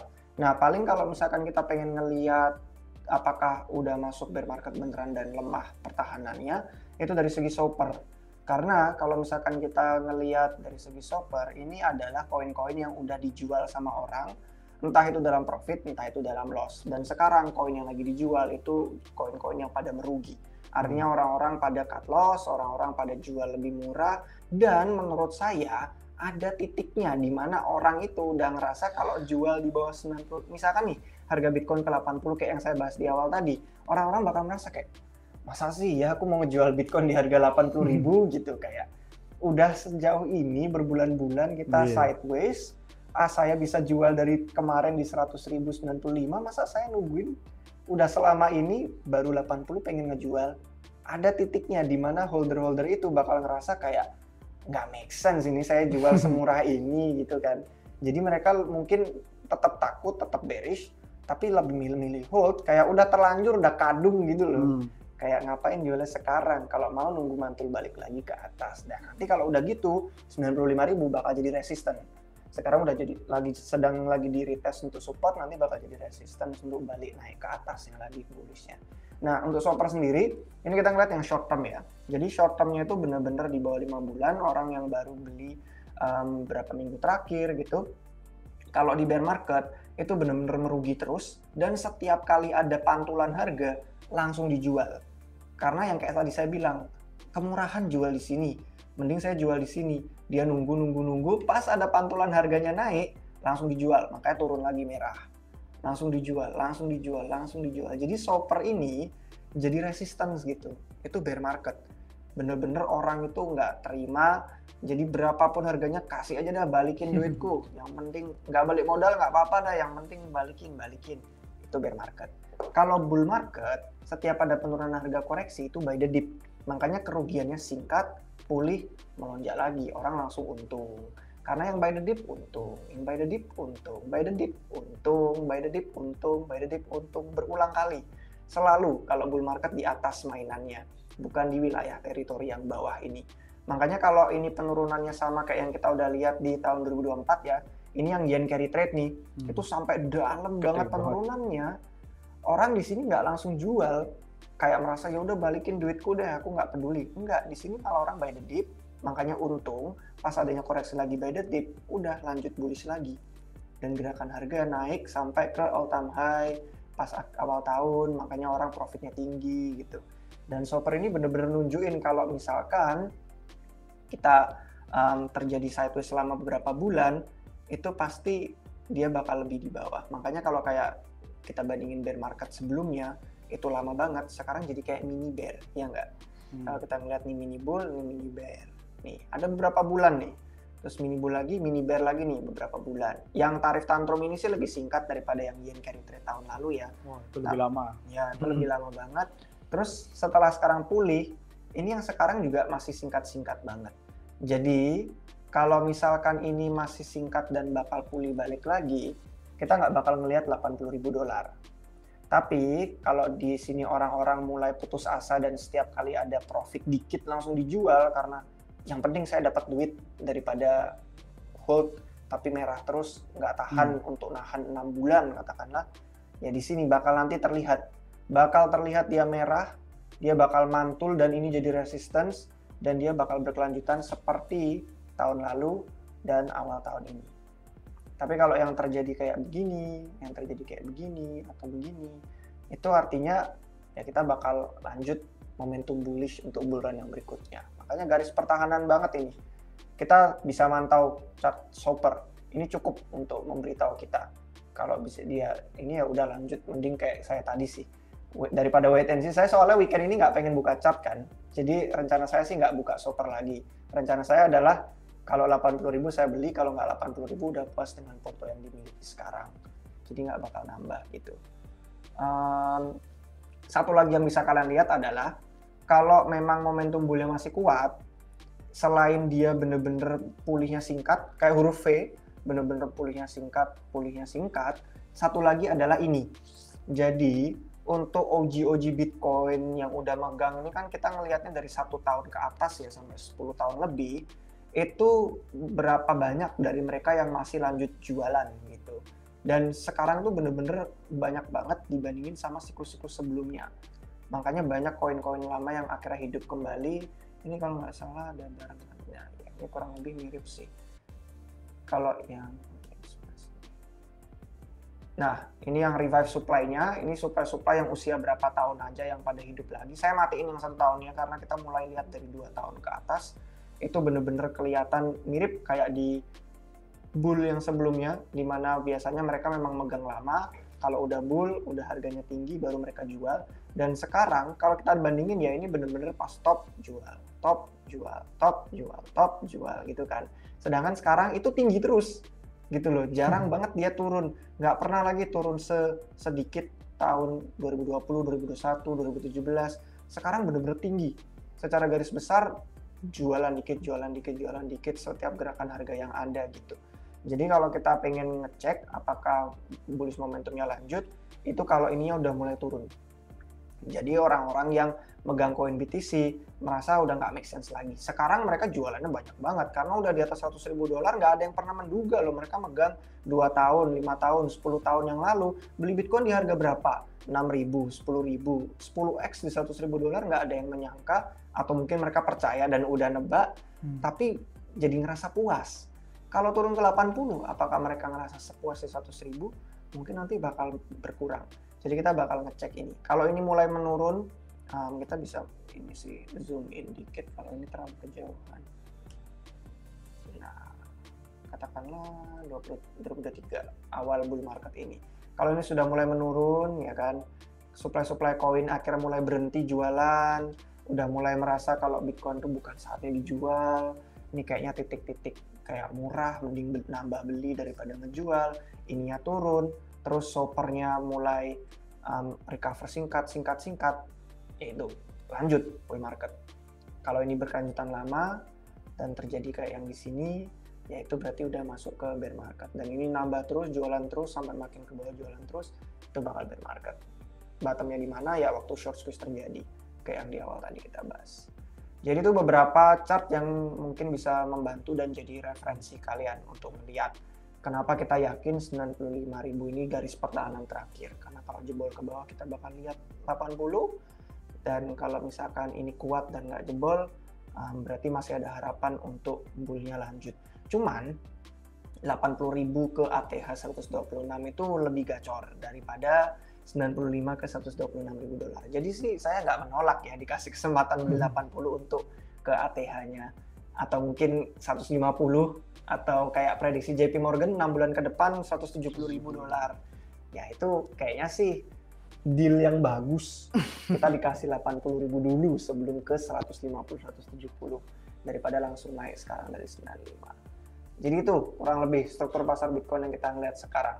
Tadi di komentar ada yang bilang apakah ini berarti channel yang selalu bullish? Sebenarnya lebih ke optimis. Cuman kalau misalkan kalian lihat dari setiap video kita, selalu ada kontranya, selalu ada skenario bearishnya, dan itulah yang jadi pertimbangan. Kalau nada dan tone intonasi udah pasti, kita sebagai orang masa sih pengen jadi pesimis, pengen yang jadi bearish terus gitu kan, kayak wah dunia bakal kiamat, Bitcoin akan nol, terus kayak saya nggak suka hidup ini, nggak pengen untung, nggak pengen apa, kayak itu nggak asik. Tidak gitu. Good vibe gitu. Iya, jadi kita emang lebih optimis, lebih ke permabul, cuman nggak hopium selalu. Iya. Kita ngasih tahu tadi skenario bearishnya di mana dan titik-titik potensi koreksi-koreksi yang perlu kalian siapkan itu sampai mana. Ini udah bukan cuma di video ini aja, udah beberapa bulan terakhir, dan kalau dari siklus-siklus lalu pun kita ngajarin caranya TP, ya kan. Kalau biasanya orang-orang lain maksimalis pasti bilang jangan dijual gitu. Kalau kita jangan lupa take profit, nikmati hasilnya gitu. Dan itu kalau nggak salah kebetulan gitu sama November 2021 gitu. Kita nggak tahu itu bakal jadi top, kebetulan aja karena lagi pengen ngajarin orang edukasi tentang TP. Jadi ya seimbang sih menurut saya. Ada bull-nya, ada skenario bear-nya juga. Realistis lah tetap. Realistis. Karena tidak bisa menebak, jadi siap-siap aja. Siap-siap. Oke, by the way ini udah 1 jam 13. Ya, Kira-kira udah hampir semua lah ya guys terjawab dari pertanyaan tadi tentang market. Kalau kalian masih punya pertanyaan bisa komen sekarang, atau yang nonton siaran ulangnya bisa nanti di komen aja biar kita bisa baca juga. Dan masih ada pertanyaan mungkin lagi sedikit ini, kita baca Ada nih. cepat-cepat aja. Kak, kalau boleh tahu saran dompet untuk nyimpen koin Monad di mana ya? Kalau untuk hot wallet itu ya yang biasanya mendukung EVM kayak Rebi itu bagus. Kalau masih suka dengan yang apa sih namanya antik, ya MetaMask antik gitu, itu antik dan sekarang fiturnya udah nambah sih meskipun masih sama aja kayak di X-nya. Rebi, MetaMask. Cuman kalau kalian udah pernah main di Solana dan sudah terbiasa pakai Phantom, Phantom pun sekarang udah mendukung EVM termasuk Monad. Jadi itu pilihan untuk hot walletnya. Phantom, Rebi, MetaMask, ya gitu-gitu aja sih paling. Wallet besar itu. Ya itu yang besar, ada banyak pilihan lainnya yang kecil-kecil juga kayak backpack gitu-gitu, tapi sesuai preferensi kalau hot wallet karena ada banyak. Kalau hardware wallet nggak ada banyak, pilihannya cuma antara Ledger sama Trezor aja. Gitu. Pilihannya cuma 2 itu, yang satu open source, yang satu tidak. Pilih yang mana? Coba kalian aja yang pilih. Silahkan pilih preferensi kalian masing-masing. Gunawan Lama 9951, apakah Umbra seperti Avicii dan Zek? Sebenarnya saya belum terlalu deep dive ke Umbranya. Kalau yang saya tahu Umbra sama Avicii itu sama-sama project yang launch ICO-nya mereka di MetaDAO. Jadi dia itu punya ownership yang lebih bagus, lebih transparan, dan performa harganya juga price action-nya oke ya sejak ICO itu terjadi, makanya investornya pada happy dan mendukung banget. Cuman kayaknya Avicii itu produk yang berbeda, dia bukan privasi seingat saya, Umbranya iya. Apakah sama persis? Saya belum bisa jawab karena belum deep dive. Kalau dari segi price action apakah punya potensi yang sama? Zcash sih udah lebih OG dan makanya banyak entitas gede, institusi kayak Arthur Hayes saja sekarang lagi bener-bener nge-shilling Zcash gitu kan. Trade Guy juga, terus ada Naval yang dari Web2, investor legendaris tuh, angel investor tuh juga. Cuman ya itu dia. Kalau dari segi price action sama produk sih beda. Enak kalau spot gede, tinggal short tipis-tipis. Kalau kena stop loss balik modal, kalau profit tambahin beli spot. Kalau spot modalnya gede, justru malah nggak pengen nyentuh leverage. Dan saya ini ngomong dari segi, tadi barusan nyebut Arthur Hayes. Arthur Hayes kalau kalian tahu itu yang mempelopori leverage derivatif di kripto. BitMEX, dia pendirinya. Dan dia bisa dibilang kesannya dijen kan. Tapi dia sekarang punya entitas investasi yang namanya Maelstrom, itu dia bilang 100% spot. Sama sekali nggak leverage. Dan dia yang mengenalkan leverage derivatif ke kripto sampai ratusan X, 1000X. Dia milih nggak trading, milih nggak leverage. Pendirinya aja nggak kayak halnya kalau kayak pebisnis gitu loh, kayak mie instan gitu kan. Dianya sendiri nggak makan gitu, nggak konsumsi. Nggak setiap hari gitu maksudnya. Iya, jadi nggak setiap hari gitu, bukan jadi ya intinya kalau entitas sudah segede dia, walletnya segede dia, OG dia dari 2013 loh. Dari 2013, OG Bitcoiner. Terus dia mendirikan BitMEX, mengenalkan pertama kali di kripto bisa leverage, bisa trading derivatif. BitMEX itu ya, sampai dia ada masalah apa penjara segala macam. Tapi intinya dia nggak trader.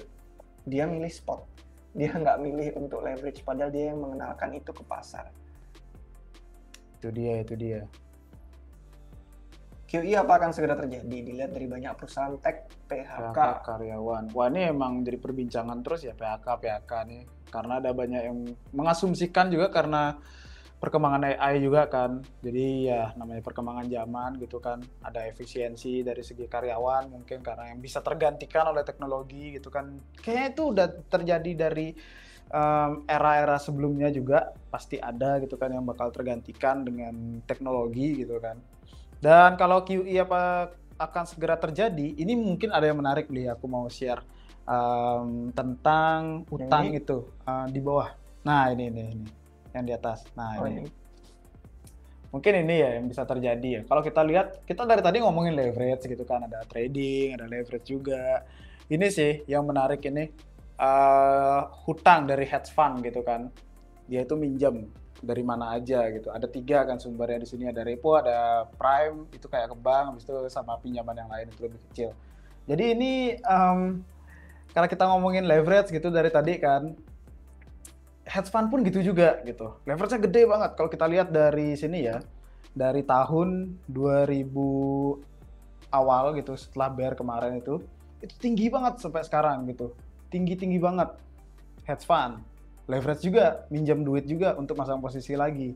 Nah, ini sih yang lumayan saya pantau juga.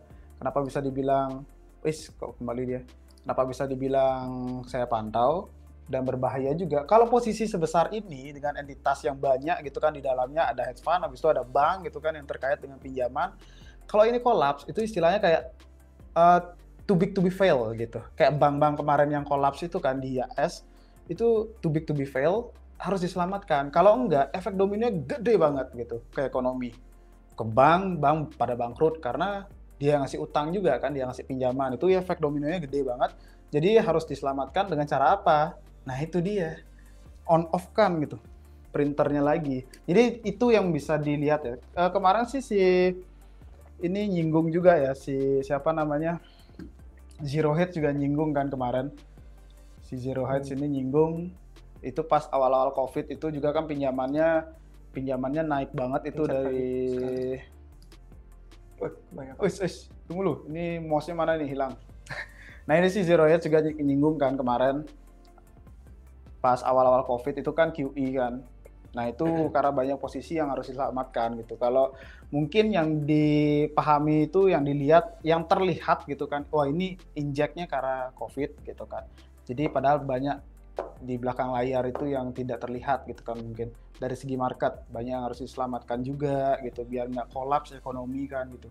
Jadi itu sih mungkin kalau dilihat sekarang sih ini leverage-nya pinjamannya itu udah gede banget. Jadi ya begitulah, kalau jatuh agak ngeri juga gitu. Mungkin itu yang bisa dilihat kalau dari segi QE ya.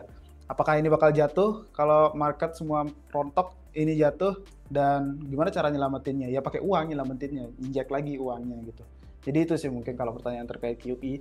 QE itu bakal ada ketika ekonomi sedang tidak baik-baik saja. Karena itu dia, kalau ini runtuh ya tidak baik-baik saja. Karena banyak entitas kayak bank dan lain-lain kena semua itu. Jadi ingat pernah rungkat di BitMEX. Wah, Oji berarti kalau udah pernah pakai BitMEX, karena itu tempat pertama untuk trading crypto itu. Oke, itu dia untuk dari segi QE ya. Mari kita tunggu beberapa minggu ke depan lah mungkin. Karena kita juga nunggu kan bulan Desember bakal cut atau enggak. Soalnya banyak banget data yang tertunda. Kayak berantakan banget nih. Orang-orang baru mulai ngantor gitu kan di AS kan. Sampai shutdown. Wah ngapain nih kita ngapain nih. Sampai jalan ke kantor mungkin lupa karena shutdown terlama ini kan. Wah di mana dulu aku duduk ya gitu. Itu banyak banget. Masih pora-poranda lah gitu. Mungkin minggu depan udah mulai membaik, semoga aja minggu depan mulai membaik, habis itu data-data mulai bermunculan. Ya bisa kita pantau lagi gitu dari segi moneter, dari segi fiskal, apa keputusan si Trump gimana reaksinya baru pertama kali masuk kantor, kayak ngeliat wah ini acak-acakan semua, market hancur semua. Apakah dia bakal ngeluarin statement dari segi dorongan dari fiskal gitu kan, kita tunggu nanti. Soalnya masih ada harapan di fiskal gitu istilahnya, karena TGI kan udah gemuk juga gitu. Jadi harapan dari moneter udah kayak wah udah abu-abu gitu dari fiskal sekarang harapannya. Mungkin itu sih yang bisa kita pantau untuk di open market minggu depan gitu. Apakah bakal curi start di minggu ini, di hari Minggu biasanya curi start atau gimana? Coba aja kita lihat bareng-bareng. Dan emang kita lagi ada di titik krusial juga kan, pertahanan terakhir gitu. Hebat nih, malah Anzel 19 jadi yang mempertahankan garisnya karena dia yang beli terus di 94,6K satu BTC, mantap. Terima kasih telah menjadi bulls di garis pertahanan terakhir ini. Menjadi tembok. Lebih berani daripada saya. Ada CME gap yang terlewat di harga 92.000, ya gap CME juga masih ada kan sekarang sampai tahun berapa itu yang dia bakal nggak ini lagi karena 24 jam. Seperti dalam sebelumnya ada weekly gap 88 sampai 92.000 ya. Kalau BTC bakal naik, apakah altcoin juga sama? Tergantung sih. Altcoin yang mana? Ya, altcoin juga bakal naik sih. Kalau dari titik koreksinya ya pokoknya. Dari titik koreksi, bukan ke Dari ATH. titik koreksinya. Kalau naik sih ya pasti naik. Karena kan Biasanya kan. kalaupun ada aset yang sudah sekarat, itu biasanya ada gerakan harga dead cat bounce-nya dulu gitu.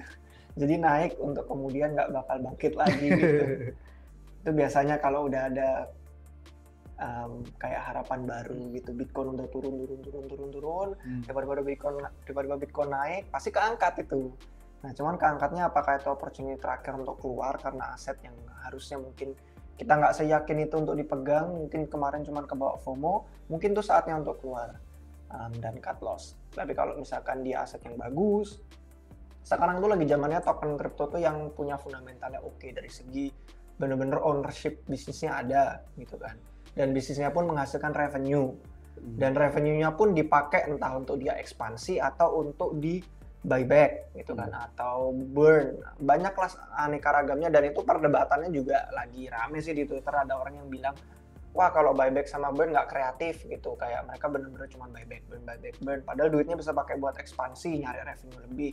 Ya itu semua kembali ke perdebatan dari ratusan tahun lalu, dari segi adanya startup, ya kan, perusahaan teknologi, selalu debatnya itu antara shareholder kan. Kalau ada profit, mau pakai ekspansi atau mau kasih ke investor. Nah itu jadi perdebatan yang sekarang ada di fundamental token juga. Intinya kalau bisnisnya oke, revenue dia itu ada product market fit, artinya dapat revenue, dan revenue-nya dia manfaatkan sebagus mungkin untuk pertumbuhan jangka panjang, ya itulah token dengan fundamental yang harus kita fokuskan. Kalau dia cuma mengandalkan narasi jangka pendek, dia mengandalkan momentum, sekarang lagi metanya ini, sekarang lagi trennya ini, ya itu biasanya nggak bakal ada harapan untuk bisa kembali ke ATH-nya lagi. Karena udah terjadi dari dulu, altcoin banyak yang mati, sekarang pun nggak berbeda, tetap bakal ada banyak altcoin yang mati juga. Apalagi setelah sentimen switch itu ya banyak narasi itu langsung ke skip biasanya, dan ada narasi baru lagi biasanya, keganti dia. Tanya dong Bang, kalau ada spot 100 juta, analisa kita tahu harga bakal koreksi seperti sekarang, enakan TP atau open short 20 juta leverage 5 kali gitu misal. Kalau punya bola kristal dan tahu, ada dua hal yang menurut saya lebih oke untuk dilakukan. Jangan dijual, jadiin agunan gitu kan, pinjam untuk beli di bawah, tapi dia biasanya LTV-nya nggak bisa tinggi. Nah, opsi yang kedua adalah pakai option. Dan itu kita naruh yang put. Jadi kita benar-benar masang asuransi, kalau harganya jatuh, kita bisa punya strike price. Pilihlah strike price di mana kita merasa dia bakal paling parah di mana gitu kan terjadi. Tapi kalau paling parah biasanya nggak kejemput sih. Jadi agak ditinggiin dikit strike price-nya 100 gitu kan.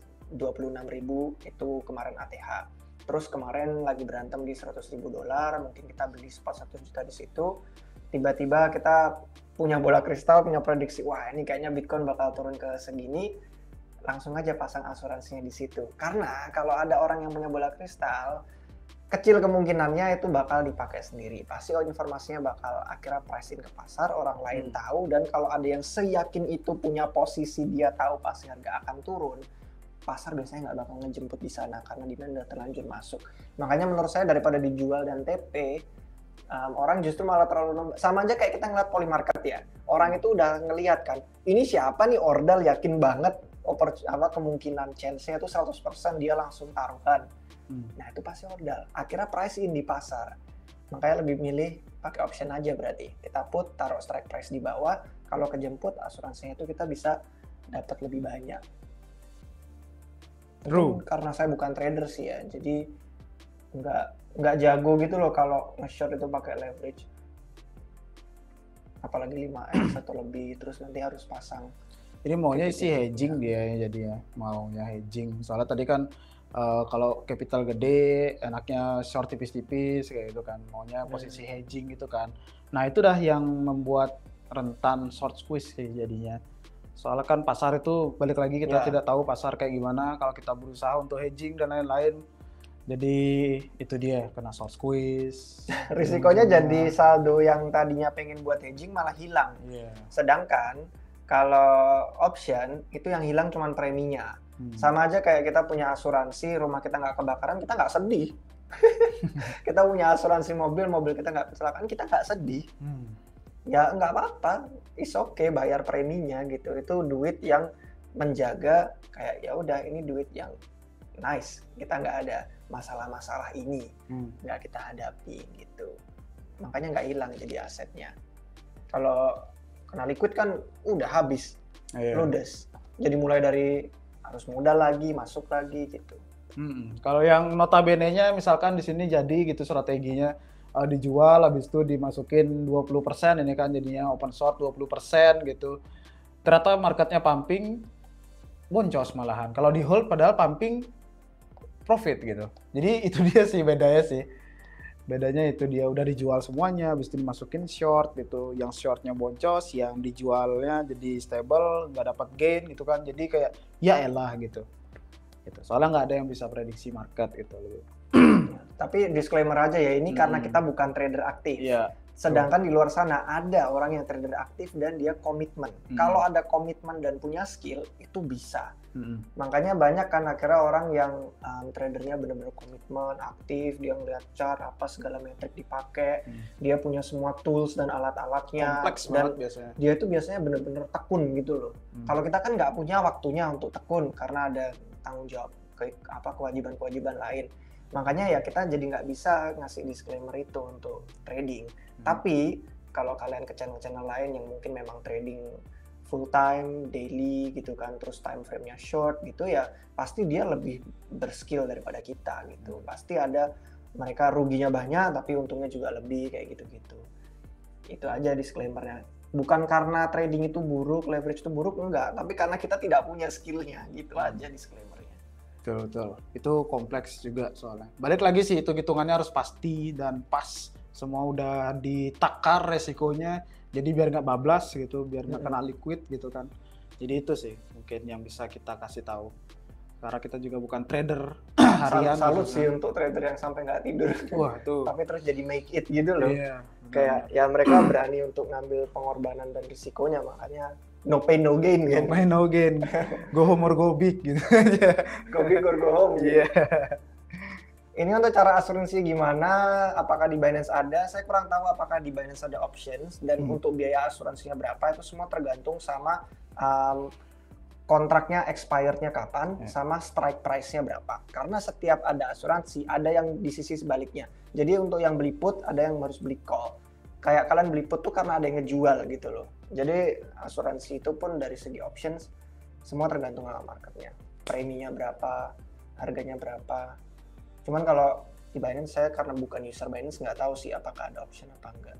Harusnya ada. Kecuali cuman di Deribit atau di platform-platform yang lebih tradisional gitu. Atau di on-chain udah ada beberapa mungkin mau dieksplor. Ya kalau on-chain sih cek sana. Kalau di Binance-nya secara spesifik saya nggak tahu. Iya, kurang tahu juga sih. Bukan user. Oke, segitu aja mungkin. Udah tidak ada pertanyaan lagi buat teman-teman semuanya. Thank you yang udah nemenin kita di live stream kali ini. Semoga semuanya baik-baik dan tetap juga ingat touch grass sekarang weekend, jadi biar nggak 24 jam mantau market. Ya emang market sometime ada ke bawah, ada ke atas. Intinya tetap Bitcoin itu geraknya ke kanan, jadi bawa enjoy aja. Dan siapkan kalau di Jepang kiri nggak kan, kalau komik manga bacanya ke kiri. Jadi Arab juga gitu nggak sih bacanya? Bagaimana ya? Kebalik biasanya kan.